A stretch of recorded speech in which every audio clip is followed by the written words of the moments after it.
अपने पिता की बात सुनकर गुलनार हंसने लगी। अरे अब्बू, छत कमजोर होने से उसका मतलब रहा होगा कि आपकी हैसियत ऐसी है कि आप उसकी खातिरदारी कर सकेंगे।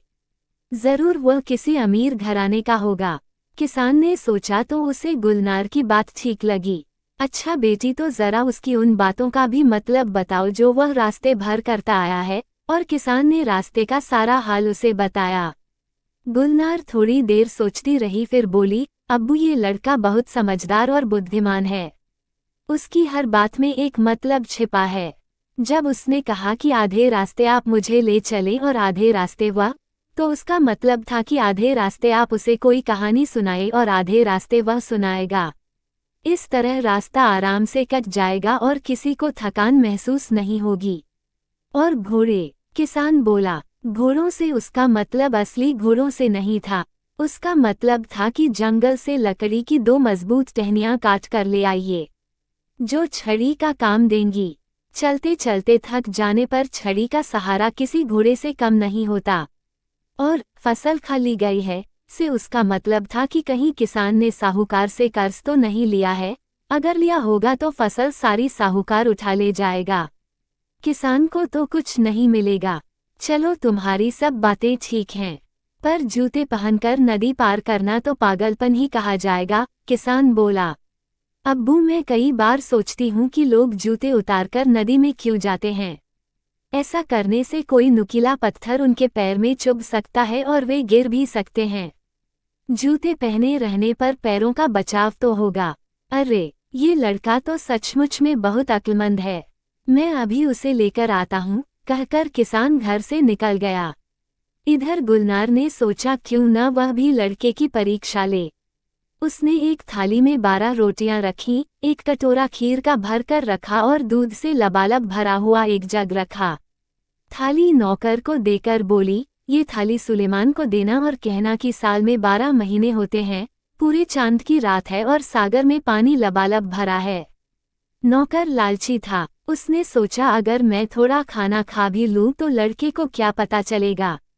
उसने एक रोटी खीर के साथ खा ली, फिर जग में से थोड़ा दूध पी लिया। फिर उसने जाकर थाली सुलेमान को दी और गुलनार का संदेश सुनाया। सुलेमान ने थाली रख ली और नौकर से कहा, आप अपनी मालकिन को शुक्रिया कहिएगा और कहिएगा कि साल में 11 महीने होते हैं, आधे चांद की रात है और सागर में पानी लबालब नहीं है। नौकर ने आकर गुलनार को सुलेमान का संदेश सुना दिया। गुलनार समझ गई कि नौकर ने थाली में से खाना खाया है। नौकर ने मान लिया कि उसने चोरी की है। ये बात तुम्हें कैसे मालूम पड़ी कि नौकर ने थाली में से खाने की चोरी की है? किसान ने पूछा। अब्बू, मैंने 12 रोटियां रखी थीं, मतलब साल में 12 महीने। कटोरा भरकर खीर का था, यानी पूरे चांद की रात, और सागर में लबालब पानी मतलब जग दूध से भरा है। सुलेमान ने कहलवाया, साल में 11 महीने हैं मतलब 11 रोटियां, आधे चांद की रात मतलब कटोरा आधा खाली, और सागर में पानी कम है मतलब जग में दूध कम है। वाह, तुम दोनों का जवाब नहीं, किसान बोला। शाम को सुलेमान आया। खाना खत्म होने के बाद गुलनार ने सबको कहवा दिया। कहवा पीते पीते सुलेमान ने अपने पिता और मछली की हंसी के बारे में बताया और बोला, अगर जल्दी ही मछली की हंसी का रहस्य नहीं सुलझा तो मेरे अब्बू की जान चली जाएगी। क्या आप कुछ मदद कर सकती हैं? गुलनार चुप होकर थोड़ी देर सोचती रही। कुछ देर में उसके होठों पर मुस्कान आ गई। चलिए, मैं भी आपके साथ चलती हूँ। मछली के हंसने का रहस्य मैं राजा को ही बताऊंगी, वह बोली। सुलेमान गुलनार के साथ उसी वक्त अपने नगर की तरफ चल दिया। उसके पिता चिंता के मारे खाट से लग गए थे। सुलेमान को देखकर बोले, तुम क्यों आ गए? मैंने तुम्हें आने से मना किया था। अब्बू, आपकी चिंता खत्म हुई। गुलनार मछली की हंसी का रहस्य समझ गई है। आप हमारे साथ फौरन राजा के पास चलिए। क्यों वजीर? मछली क्यों हंसी, कुछ पता चला? राजा ने पूछा। हाँ महाराज, इसका उत्तर ये लड़की देगी, वजीर बोला। महाराज, आपके महल में एक पुरुष स्त्री के भेष में रहता है।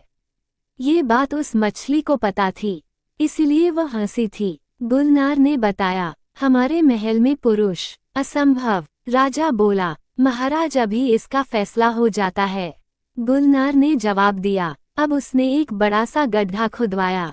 फिर महल की सारी दासियों को उस गड्ढे को कूदकर पार करने के लिए कहा। कोई भी दासी उस गड्ढे को पार नहीं कर सकी सिवाय उस दासी के जो असल में एक पुरुष था। वो एक चोर था और राजा के महल में चोरी करने के इरादे से रह रहा था। राजा ने उसे कारागार में डलवा दिया। राजा ने गुलनार को बहुत सारी धन दौलत इनाम में दी और उसकी बुद्धिमानी की सराहना की। थोड़े दिनों में सुलेमान और गुलनार का विवाह हो गया।